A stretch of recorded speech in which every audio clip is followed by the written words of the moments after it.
session, I'm going to teach you what are the models of capital market structure. So let's begin with what are the exactly the models of competition. So it refers a description of what type of market that a particular business or an organization or any industry operating in a particular place. That is exactly called the market structure, and that is also the one of the structure where the transactions related to the buying and selling of goods and services will take place. So that is all about it. What is exactly the market structure is. So let's talk about the models of competition, or in other words, I could say the models of market structure. So these are the four main categories of the competition in the exact marketplace, or I could say it's types of the market structure. So let's begin with the types. That is, the first one is perfect competition. Second one is monopoly. Third one is monopolistic competition. And the fourth one is oligopoly. So let's begin with the overview of these four, you can say, the types of market structure and the models of competition. So let's begin with the perfect competition. So it is one of the type of market structure, or in other words, I could say the one of the model of the competition in which there are a large number of buyers and sellers, or firms, especially they are dealing in a business that produce a same type of product.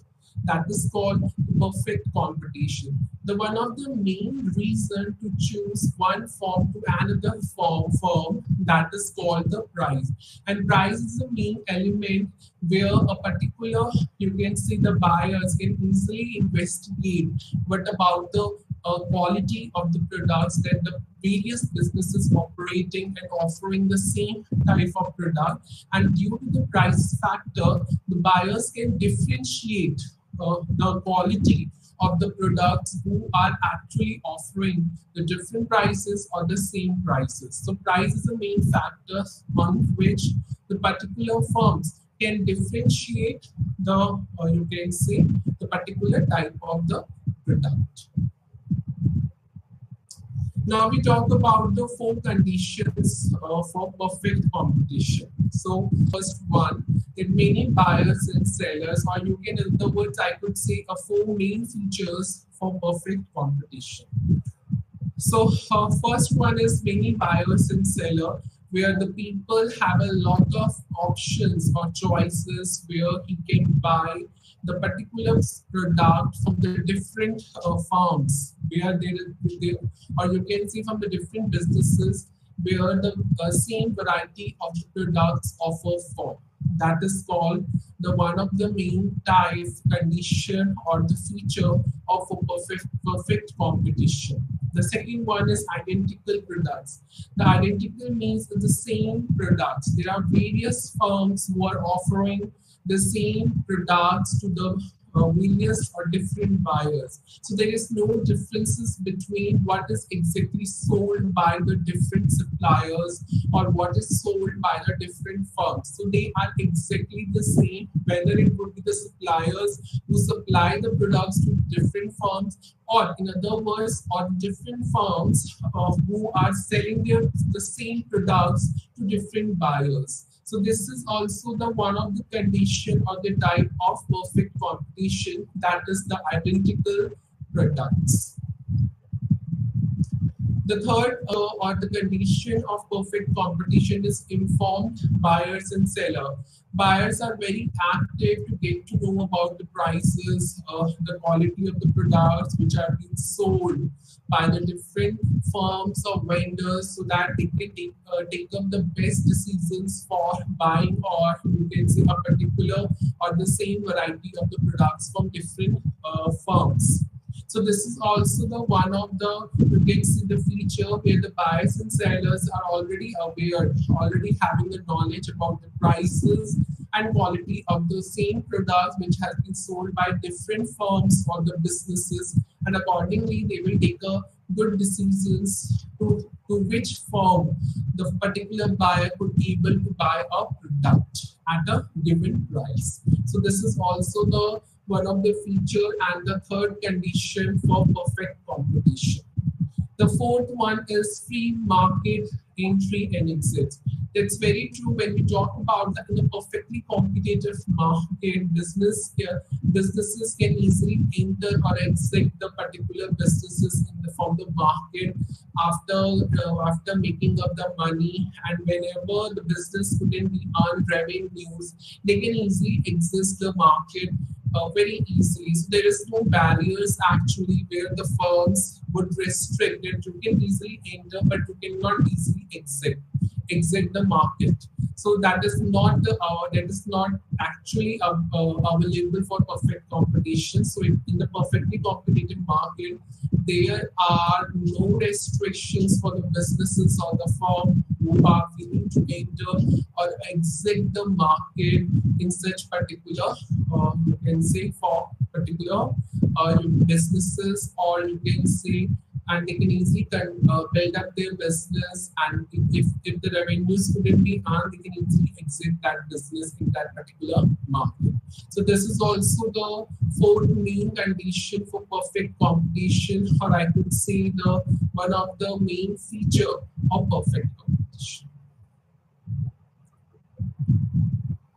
Now, I will talk about what type of businesses where such market would exist. That means the perfectly competitive market would exist on what type of businesses. So this is the one of the main type where such market actually exists. That is the firm markets, or in other words, I could say the public market, where the many buyers, there are plenty of buyers in such markets who are selling the fruits and vegetables to many buyers or different buyers, and in fact the different firms also who are dealing such farmers, so that their particular products, the farmers who are selling such products, they can also enter into such market and buy, and you can see they can sell and buy the goods for in that particular competitive market. For example, a carrot for Farmer Brown is equal to the carrot for the Farmer John's, which is actually, we here in this particular example, I am talking about the identical products. It's called the carrot. So the carrot are sold by the different farmers. The name is Farmer Brown and Farmer John's. So the carrot is one of the identical product where the particular different farmers having or offering the same product to the different buyers. So this is also the one of the characteristic which exists over in this example, that is the identical product. When we talk about the third feature, that is the informed buyers and sellers, and of course the farm buyers are already aware about such market, and they can easily compare the prices and the quantity while visiting or by walking the exact market. So this is exactly the third feature, that is called the informed buyers and seller.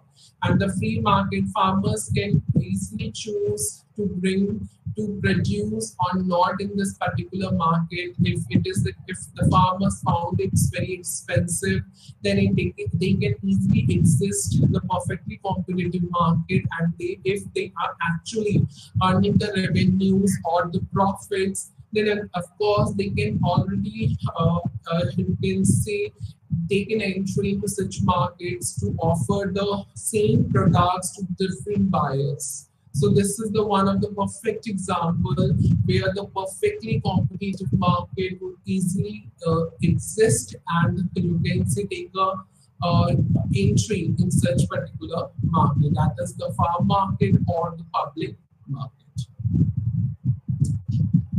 Now, there are many perfectly competitive business. So there is a question when various learners would ask such question: are there many perfectly competitive businesses?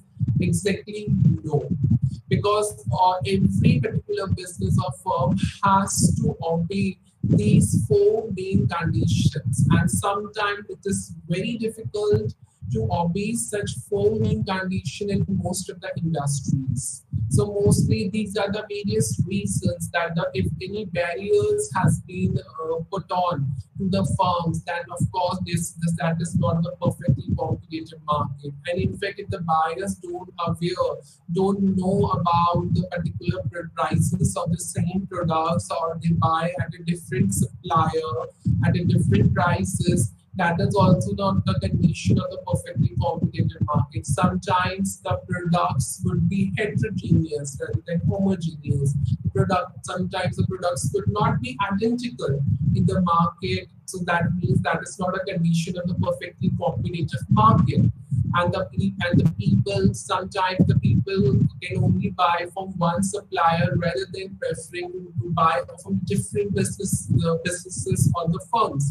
So that is also not a condition of the perfectly competitive market or perfect competition. So sometimes it is very difficult in most of the industries where such four main conditions can be obeyed in by a different you can see the for businesses or the firms. So the answer is no. Sometimes there are you can say not exactly the market for a perfectly competitive businesses, as it is very difficult and challenging to you can say follow up or fulfill the exact four main conditions of such market. Now we talk about the barriers to entry. So when some government or businesses always have some types of barriers, and the two main barriers is always exist. That is the startup costs and technology. So there are various factors sometimes which is very difficult for the new firms to enter into a perfectly competitive market. So these are the two main factors. The first one is startup cost, the expenses which are incurred to open up a new business, or some firms would pay before the exact amount, or sometimes after the you can see the balance amount. So it is very important that when a particular product reaches to the customer or launch into the market, every time the startup cost is needed, the expenditure would always be occur for a new business to pay up before a particular product would launch into the market. So what would be the startup cost for that particular product? It would be the brand, it would be the machines, it would be the laborers, it would be the product, it would be replace the existing product or implement a new product. So that is every particular accessories need expenses, and that is exactly called the startup cost. The next one is technology. Sometimes the markets requires a high degree of technological know-how. Sometimes the entrepreneurs cannot easily adapt the new technologies for you can say in such particular market to enter. So that is also one of the difficult or challenging area when we talk about the technology. That some markets requires a high profile technology knowledge, but as a result, sometimes the entrepreneurs or the businesses or the firms cannot easily enter these markets just because of the expertise knowledge of the technological use. So that is also the one of the barrier to enter into the perfectly competitive market. We can look at the examples which has been given on this particular slide.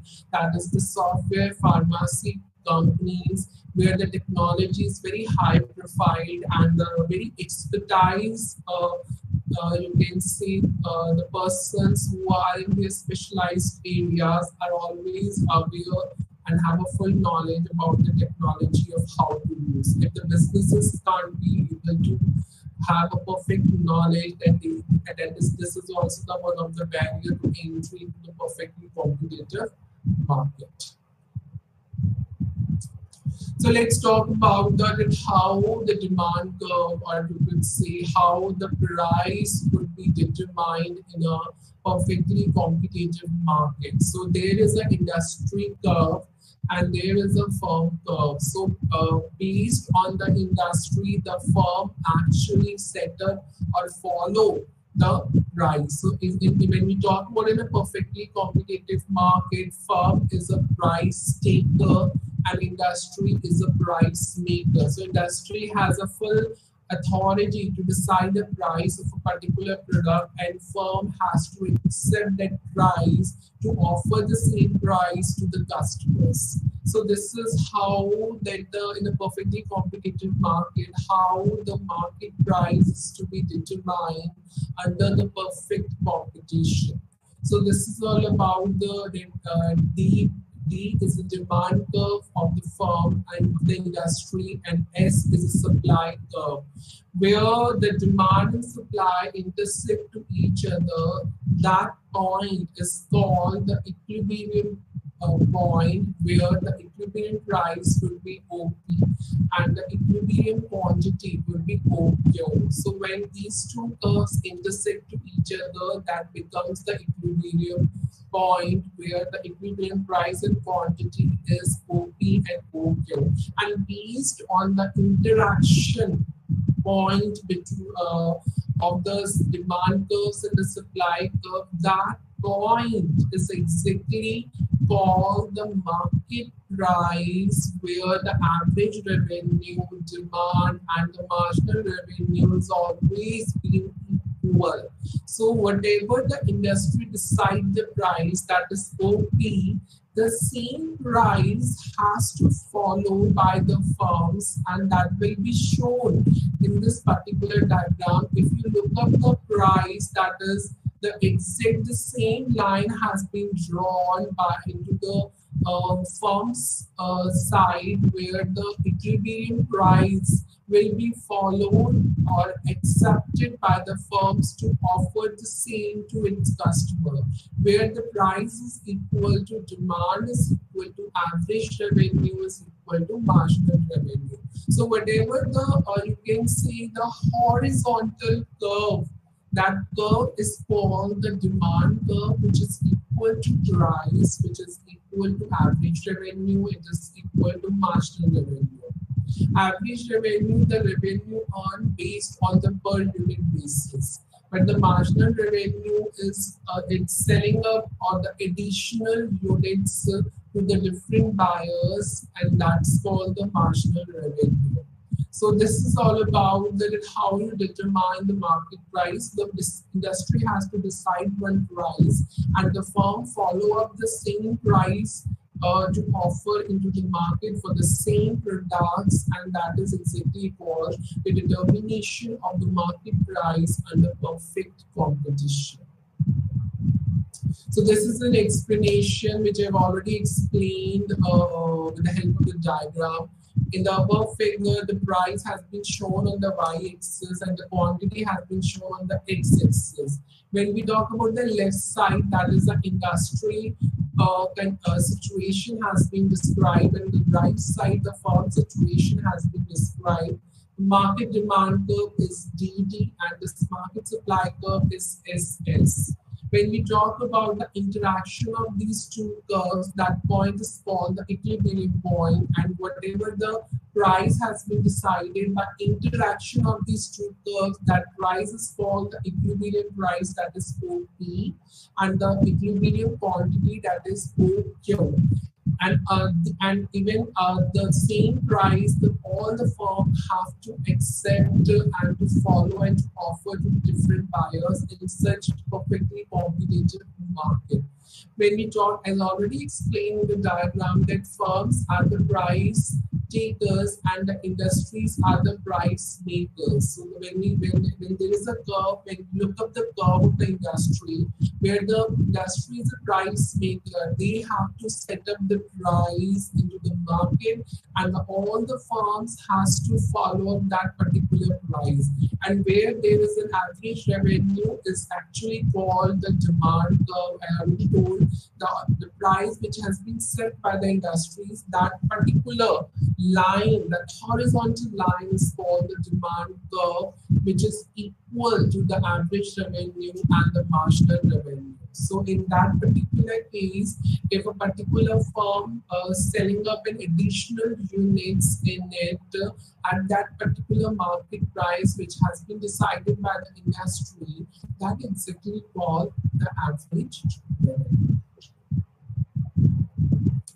Now we talk about the short-run equilibrium of a competitive market. So when we talk about in the short-run period, there are exactly the three main assumptions.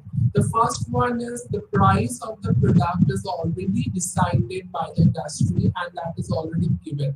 And the firm has to sell any quantity or any units at that price only, rather than differentiate the prices and sold to the different you can say the customers. So it's not on buyers, so it's not exactly the assumption. The assumption says that the price of the product is already given and the firm has to follow that price to sell their quantities of the product. Second assumption is whatever the size of the plant of the firm is always constant. There should be no changes in the size of the plant. The third is the firm has to face the given short curve cost curves. That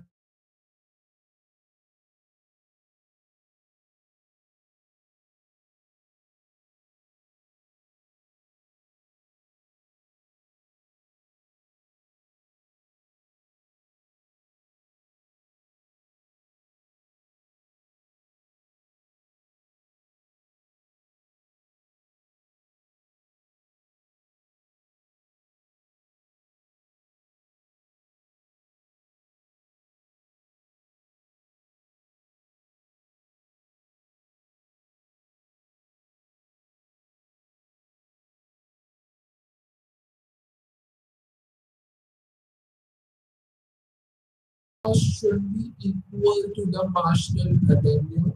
Marginal cost cuts the marginal revenue curve from below the line. So if you look up the particular diagram, see the marginal cost curve, it cuts below the marginal revenue line, and that is the one of the sufficient and necessary condition to reach the equilibrium point. So these are the two main conditions where the marginal cost must interact the marginal revenue from below, and after the interaction of these two curves, that means the firm is always keen to add up any additional units to its output as long as the marginal revenue is more than the marginal cost. Firm keep increasing an additional units in its output if the marginal revenue is more than the marginal cost. If the marginal cost is more than the marginal revenue, that means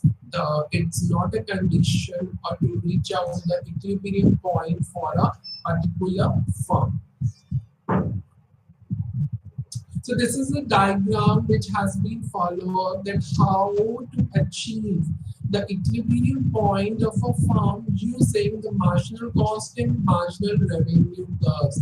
If you look up the necessary condition where the marginal revenue is equal to marginal cost, or the marginal cost cuts below the line of the you can say the marginal revenue, these two conditions has already fulfilled in this particular diagram. First is the two main curves should intersect to each other, that has been shown in this particular diagram, and in fact the marginal cost curve cuts below the marginal revenue line. That also the condition, sufficient condition is fulfilled in this particular diagram. And ultimately when these two curves intersect, that means that exact point is exactly called the equilibrium point. So this is the diagram which has been followed up to reach out the equilibrium point in each of the firm. So when we look up the diagram, we can check on the horizontal line which is called the demand curve of a firm, which is also equals to the price is equal, demand is equal to price is equal to average revenue and marginal revenue. So once you get to know or draw on the horizontal line, that is the demand curve of a firm, then the next step that you have to draw the marginal revenue curve. So the marginal revenue curve is basically the U-shaped. The marginal cost curve is exactly the U-shaped curve where the frequently decreasing level intersect the demand curve of a firm and initially reaches to you can say the saturation line above the marginal revenue curve and frequently increases by interacting the marginal revenue curve, that is called the marginal cost. So there is a three stages where at the beginning or initially the curve start declining very frequently and reaches to that saturation point above the marginal or the demand curve and frequently increases to its by interacting the marginal revenue curve and it keeps on the growth stage. That is exactly called the marginal cost curve. When we talk about the quantities, that means when you can say when the marginal cost curve intersect the average revenue curve or the marginal revenue curve, which is always been equal, that means that point where the marginal cost curve and the quantity has reached up above the saturation point of the marginal cost, that is A B. So the original, we can say the quantity, it's OB, and the original price which has been set up, or you can say the original revenue and cost, that is called the CA. When we talk about the marginal cost which is initially declining, that means the ultimately the output has already, you can say, the decrease due to the cost or the revenues remains constant. That is the CA dash and the OB dash. And the point where the equilibrium point will reach out, it's that point where the marginal cost is increasing and cut below the marginal revenue or average revenue curves. That point is exactly called the equilibrium point, but because the equilibrium point could be achieved when the cost, when the marginal cost cuts the marginal revenue curve at its you can see the maximum level, the increasing level, and that curve, which this particular statement is already proved in this particular diagram. So this is how the equilibrium of the firm could be achieved using the marginal cost and the marginal revenue curves. So this is an explanation of this particular diagram where it is a perfectly competitive market where the demand is perfectly elastic, or as I already told in the diagram during the explanation of such, that the demand curve, it is in a horizontal line, and when we talk about in a macroeconomics basis, the firm is called the perfectly elastic demand curve. So it always in such particular demand, in such particular price or the perfectly elastic demand curve, the firm can produce any output or any units of quantity at a particular market price. And as a result, the demand curve is always parallel to the x-axis. That means the it's anyway the quantity could increases as the marginal cost is increases at its optimum level. And you can see here that marginal curve is coincided with the average revenue. That means the whatever the demand curve line, which is a perfectly elastic demand curve, where the average revenue is always being equal to the marginal revenue. So when we talk about the supply curves or the supply, we always talk about the cost curves. When we talk about the supply side, we always talk about the cost curves, because when we supply or to any of the products, the various you can see the vendors or the various you can see the channels of distribution, cost will always involve. And what will be that cost are? That is called the average fixed cost, average variable cost, marginal cost, and average total cost. So when we talk about AFC, that is average fixed cost, it refers to the fixed cost per unit of output. When we talk about the average variable cost, it refers to a variable cost of basis on the per unit of output. When we talk about the marginal cost, it's such cost which incurred by adding up an additional units to its output. That's called the marginal cost. Average total cost, it refers to a total cost per unit of output. That means mathematically I could say the total cost by number of units. When we talk about AFC, it refers mathematically average cost, fixed cost by number of output, that becomes average variable cost. Average fixed cost. When we talk about the average variable cost, it refers to a variable cost by number of units. It becomes the average variable cost. And following up these costs, the supply curve is one of the main part of the marginal cost curve, which always lies above the average variable cost. And as I told, that marginal cost is always sloping upwards when it after reaching up the saturation point. If you look at the shape of the marginal cost, the key point is the saturation point, and it's immediately after the saturation, instead of declining, it always slopes it frequently upwards. So that is called the marginal cost curve, which always lies and cuts the marginal revenue and the average revenue curve. So when we talk about the marginal cost curves, it always lies above the average variable cost. So this is exactly the supply side that I have explained in that particular diagram. But when we talk about the short run, theoretically, the firm cannot avoid the fixed cost. Every prices will be decided based on the fixed cost, whether it would be the total fixed cost or the average fixed cost.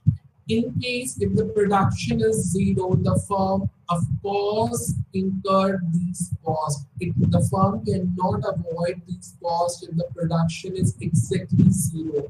And in fact, in this particular situation, the firm cannot even avoid the losses instead of producing nothing. And of course, the firm can continue the production as long as the exact losses will not exceed its total fixed cost.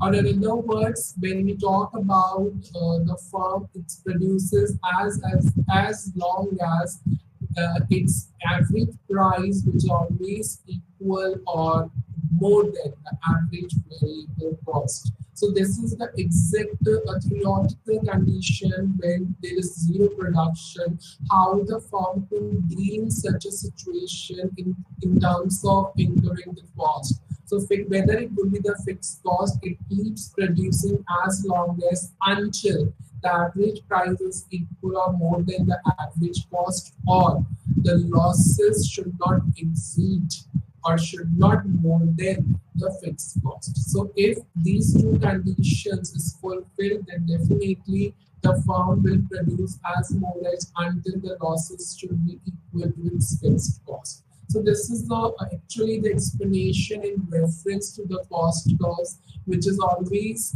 related to the marginal cost, because marginal cost is one of the most important or integral part of determining the equilibrium point of the firm.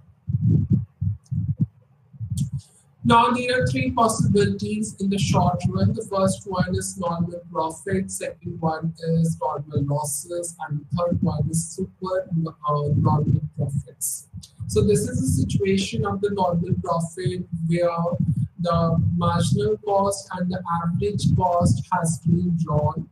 So, and of course, the demand curve is always been the same. That is the perfectly elastic. In all of the three possibilities, in all of the three situations where the demand curve is perfectly elastic, you can see the horizontal, which always equal to the price, is equal to marginal revenue and average revenue.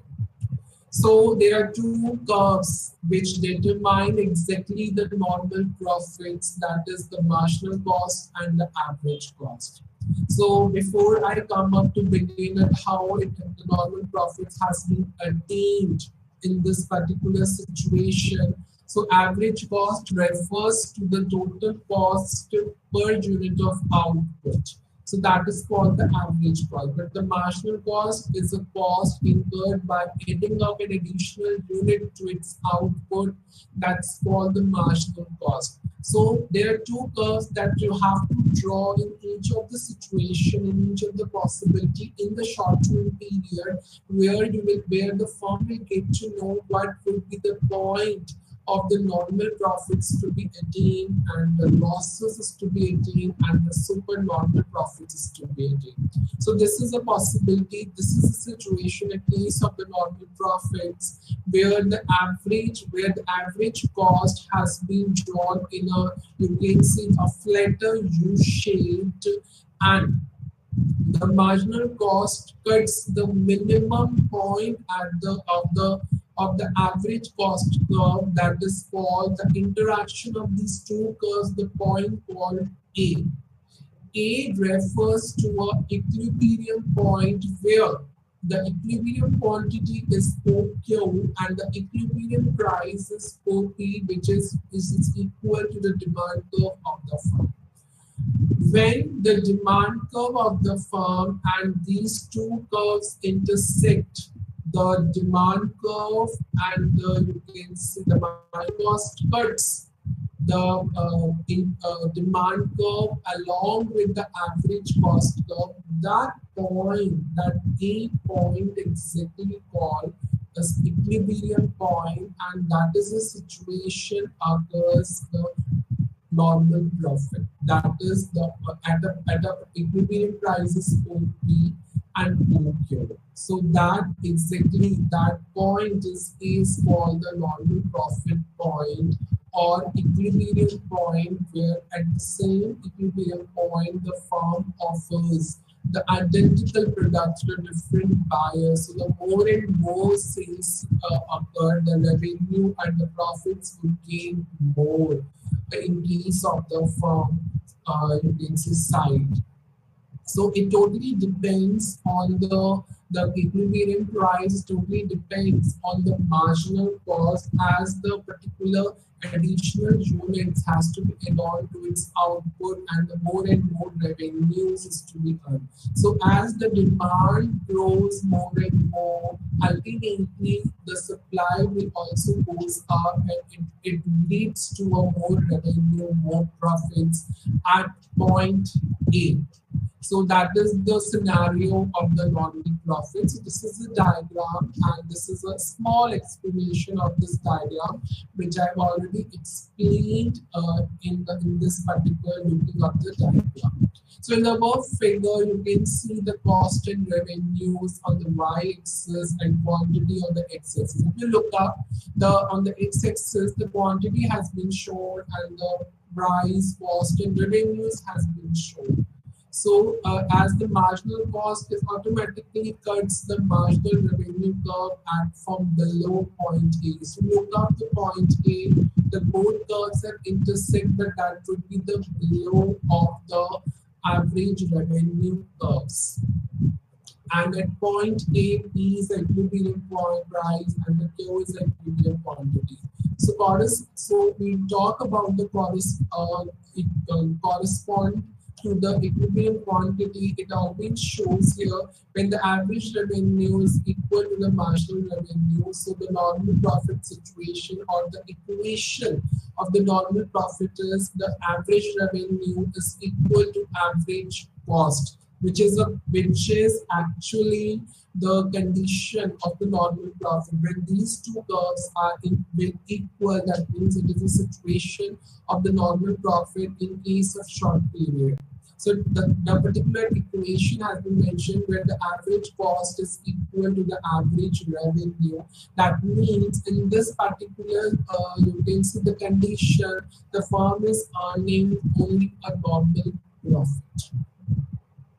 Now, this is a case of the loss, where the loss situation in perfect competitive market. So this is a scenario where the exact the demand curve is always be perfectly elastic, which is equal to the you can say marginal revenue, marginal cost, and average revenue. So as you can see, why the marginal cost has been added in this particular condition. As you can see, there are sufficient two conditions would be there where the marginal revenue is equal to marginal cost, and the marginal cost cuts below the marginal revenue. So these two conditions must be fulfilled dynamically, graphically in the perfectly competitive market. So if you look at the diagram where the demand curve which is equal to price, average revenue, marginal cost, and average marginal revenue, they're all equal to each other, and it is a horizontal line, right? So just above the horizontal line, you can say you have to draw the average total cost. I'm not talking about the average cost. Of course, the average cost is always equals to the average total cost, which is always remains the same. So you have to draw just above the average total cost or average cost. So from the when you have drawn the average total cost, which is more flatter at the minimum point of the average curve, or you can say cost curve, or the saturation point of the average cost curve, you have to draw the marginal cost curve which intersect the average or the saturation point of the average total cost curve or the average cost curves. So once you draw or intersect that marginal cost curve will intersect the demand curve line, that point, that interaction point of marginal cost curve and the demand curve, that point is called the A point, which is called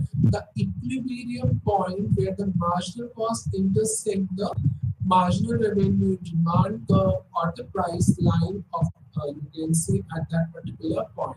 So once the marginal cost curve intersect the price line curve or demand curve, and automatically when it goes upwards very frequently and intersect the average cost curve line at its minimum point, so that exactly A point, when you draw the exact line, that is a quantity line OQ dash, that line stands a point B, and the equilibrium price, that is P dash, and the equilibrium price when there is a losses and the quantity remains the same and the prices will go up, then ultimately it turns into a losses, which refers to a OP dash dash. So that is the what would be the area of the losses, that is the P dash A B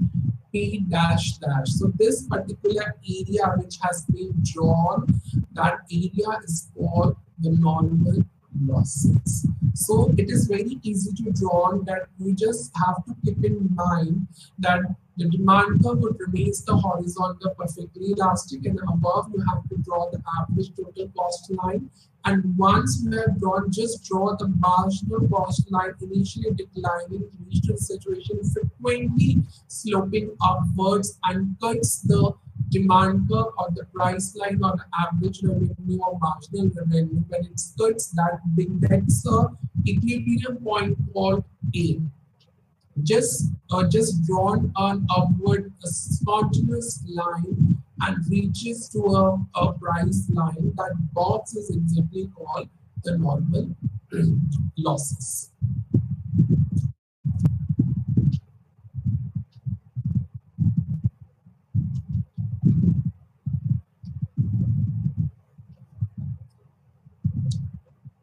So this is the exact scenario, you can say, of the normal loss in a perfectly complicated market. This is an explanation has been given based on the diagram, which always shows a normal loss situation.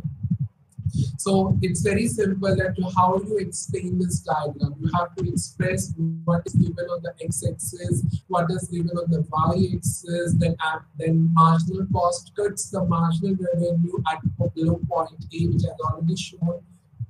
That is an equilibrium point, which I already shown A is an equilibrium point. Then accordingly at point A, what would be the equilibrium quantity and equilibrium price, that is P dash and the Q dash are the equilibrium price and quantity. And when we talk about the equilibrium quantity, is always shows that average cost is more than the average revenue. Why? Because if you look at the diagram, the average cost curve is more flatter.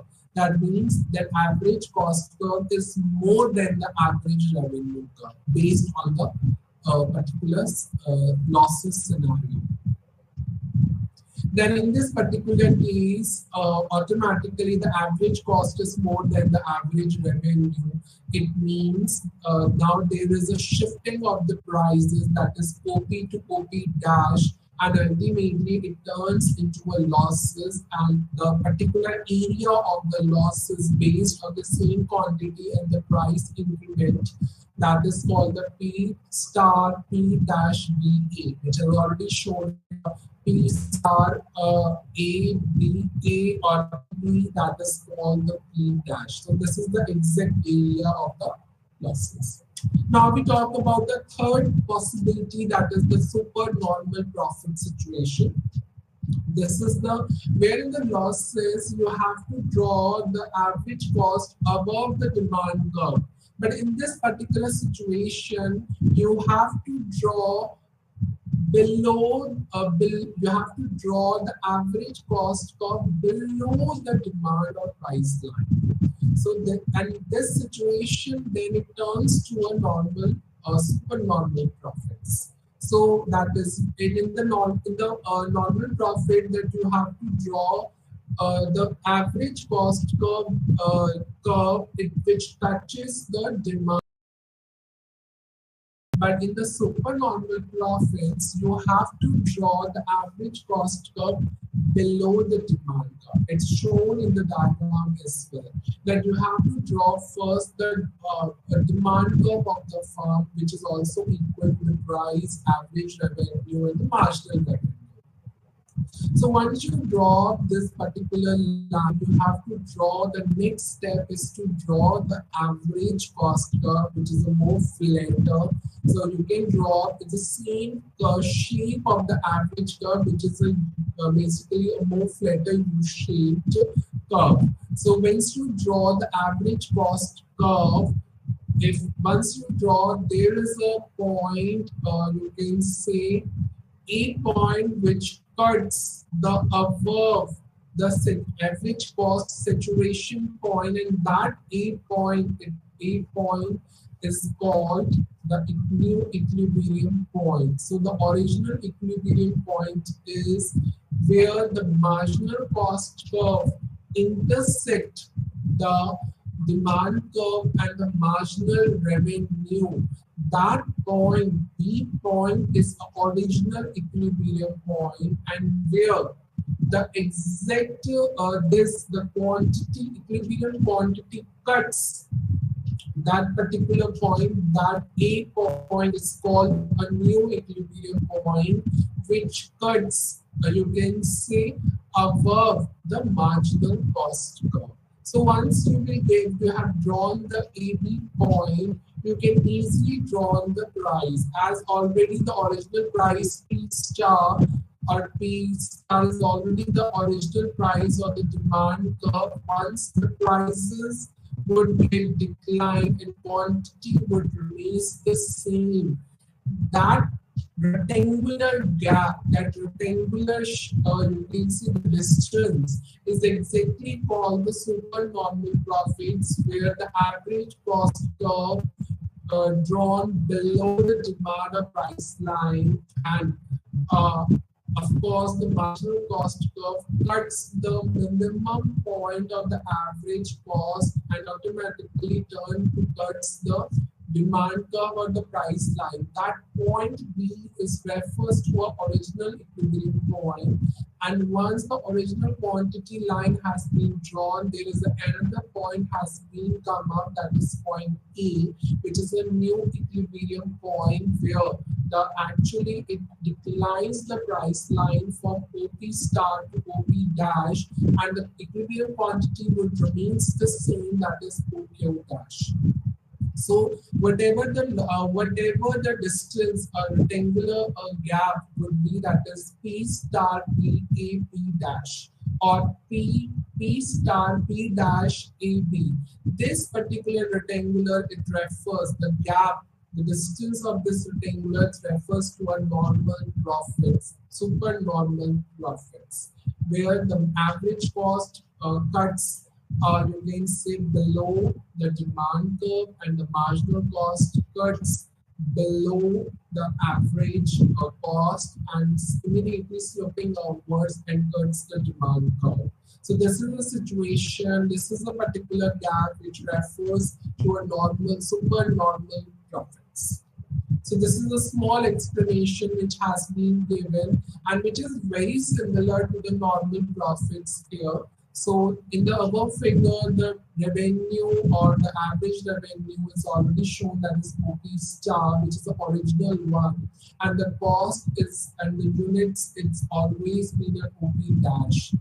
So the per unit, of course, whatever the revenue is almost high in this particular situation comparatively to the per unit average per unit cost. So the average revenue curve is, or the marginal revenue curve is lies above the average cost curve, that is the original quantity, that is Q star, and in this particular situation, the firm earning the supernormal profit, which has been shown in the particular gap area. The total profit area is P dash P star BE. So this is the exact area where the firms could earn the supernormal profit in this particular situation.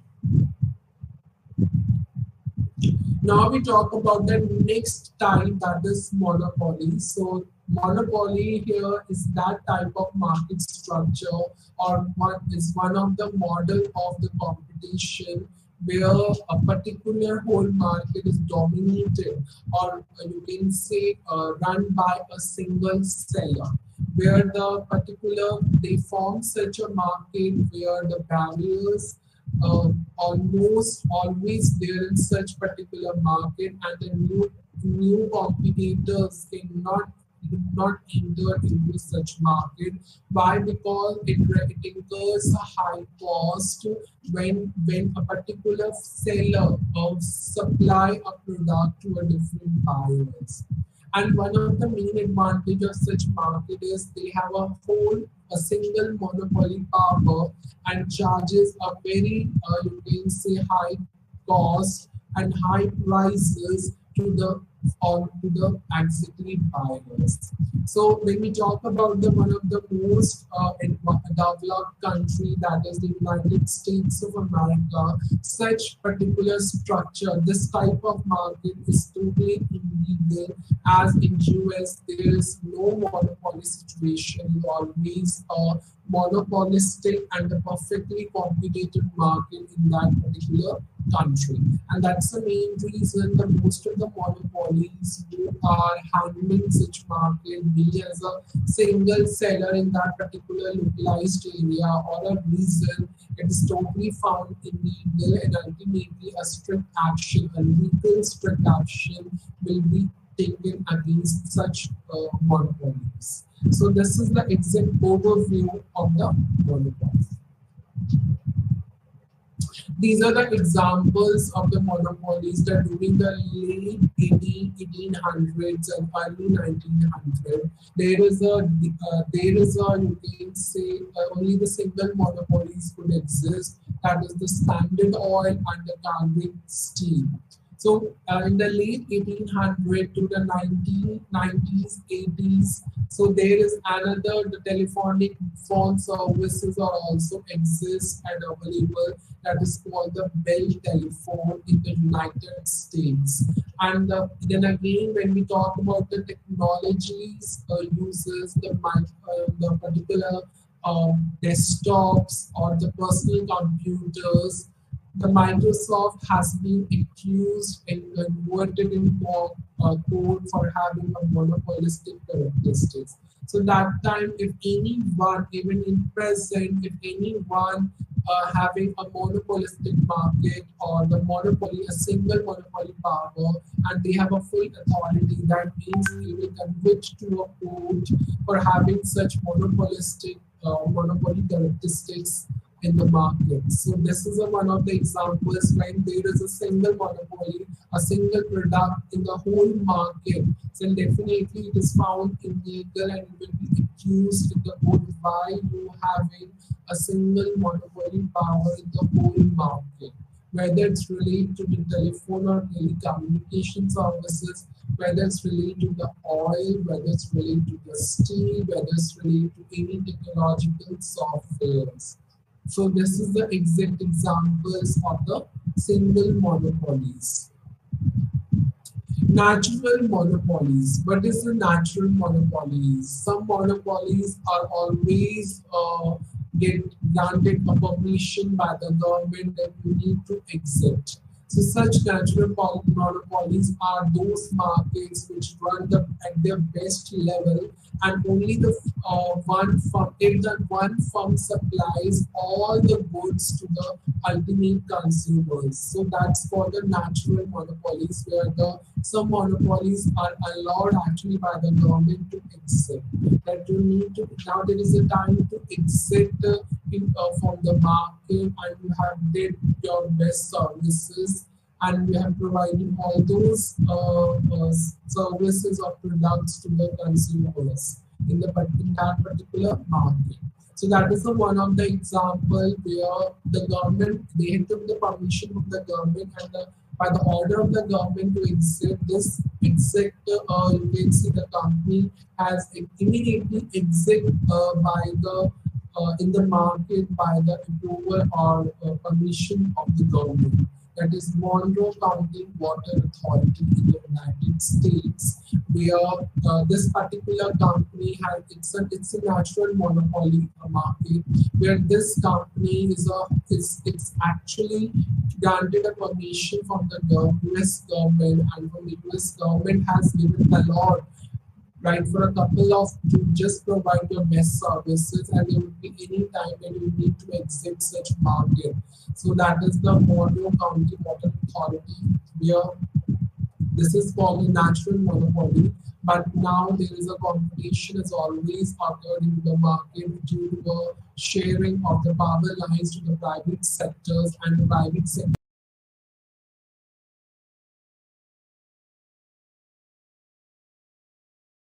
such you can see monopolies never exist in the market. That is called the natural monopolies. The next one is the government monopolies, where the patents and industrial monopolies actually exist, where you need a license to sell your product for a specified period of time. So these two monopolies is always worked upon. And still in India, it is always exist here.